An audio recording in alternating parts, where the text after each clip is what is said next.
ఈరోజు ప్రభు మీకు ఇస్తున్న ఒక గొప్ప వాగ్దానము బైబిల్ గ్రంథంలో నుండి చదువుకుందాము. ఫిలిప్పీలకు రాసిన పత్రిక 4వ అధ్యాయము 19వ వచనము.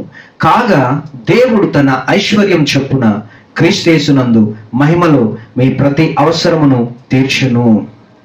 And my God will give you all you have need of from the wealth of his glory in Christ Jesus.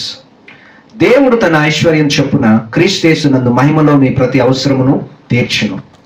దేవుడు మీకు ఇస్తున్న ఒక అద్భుతమైన వాగ్దానం ఏంటి అంటే, మీ ప్రతి అవసరాన్ని దేవుడు తీరుస్తాడు.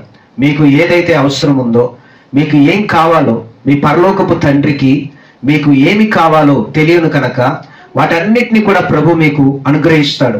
ఈ రోజున మీకు చాలా అవసరం ఉంది, ఈ రోజున మీకు చాలా అక్కర ఉంది. ఎమర్జెన్సీగా ఇమ్మీడియట్లుగా మీకు చాలా అవసరాలు ఉన్నాయి. ఫీజులు కట్టాలి, రెంట్లు కట్టాలి, ఈఎంఐలు కట్టాలి, అప్పులు కట్టాలి.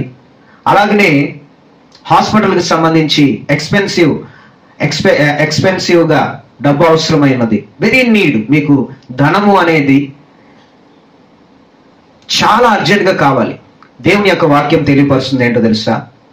తన యొక్క మహిమలో క్రీస్తు కాగా దేవుడు తన ఐశ్వర్యం చొప్పున క్రీస్తు యేసు యొక్క మహిమలో మీ ప్రతి అవసరాన్ని తీరుస్తాడు. కృతజ్ఞతాపూర్వకముగా మీకేం కావాలో దేవుణ్ణి అడిగితే దేవుడు తప్పకుండా మీకు కావలసిన ప్రతి దాన్ని మీకు ఇస్తాడు. మీరైతే మీకేమి కావాలో దేవుణ్ణి అడగండి. ప్రభా, నాకు ఇది కావాలి, ప్రభా నాకు ఇది అవసరమై ఉన్నది, ప్రభా దీనిని నాకు దయచేయండి అని చెప్పి దేవుణ్ణి అడగండి. దేవుణ్ణి అడిగితే దేవుడు తప్పకుండా నీకు అనుగ్రహిస్తాడు. ఏ విషయంలో ఈ రోజున మీకు అవసరం ఉందో ఆ విషయంలో దేవుడు మీకు అవసరాన్ని తీరుస్తాడు. కాకోకముల ద్వారా ఏలియాని పోషించిన దేవుడు 5 రొట్టెలను 2 చేపలను ఆశీర్వదించి 5,000 మందికి పంచిపెట్టి అక్కడ ఉన్న వారికి ఆకలి తీర్చిన దేవుడు. బండ నుండి నీటిని రప్పించిన దేవుడు. అరణ్యంలో ఇశ్రాయేలు ప్రజల్ని మన్నాలతో పోషించిన దేవుడు.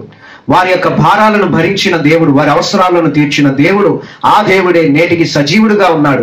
ఈ రోజున నీకు ఏమి కావాలో, ఈ రోజున మీకు ఏం అవసరమై ఉన్నదో, ఈ రోజున మీకు ఏమి కావాలో ప్రతి ఒక్కటి దేవునికి తెలుసు. దేవుడు దాన్ని మీకు ఇయ్యబోతున్నాడు. ఆ విషయంలో దేవుడు మీకు కార్యం చేయబోతున్నాడు. ఆ అప్పులన్నీ కూడా దేవుడు మీ యొద్ద నుండి తొలగించబోతా ఉన్నాడు. మీకు అవసరమైన ప్రతి దాన్ని దేవుడు ఇవ్వబోతున్నాడు. మీకు ఇప్పుడు ఉద్యోగం అవసరం, ఆ ఉద్యోగాన్ని దేవుడు ఇవ్వబోతున్నాడు. అలాగనే మీకు ఏ అక్కరలు అయితే ఉన్నాయో, ఏ అవసరాలు ఉన్నాయో ఆ అవసరాలన్నీ కూడా క్రీస్తు యేసు యొక్క మహిమలో ప్రతి అవసరము తీర్చబడుతుంది. కాబట్టి అల్ప విశ్వాసముతో, స్వల్ప విశ్వాసముతో, అవిశ్వాసంతో ఉండమాకండి. దేవుడి మీద సంపూర్ణమైన విశ్వాసం కలిగి ఉండండి.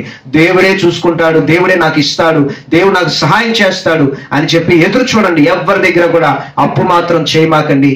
దేవుడు తప్పకుండా నీకు సహాయం చేస్తాడు. క్రీస్తు యేసు యొక్క మహిమలో మీ ప్రతి అవసరం తీర్చబడును గాక. ఆమేన్.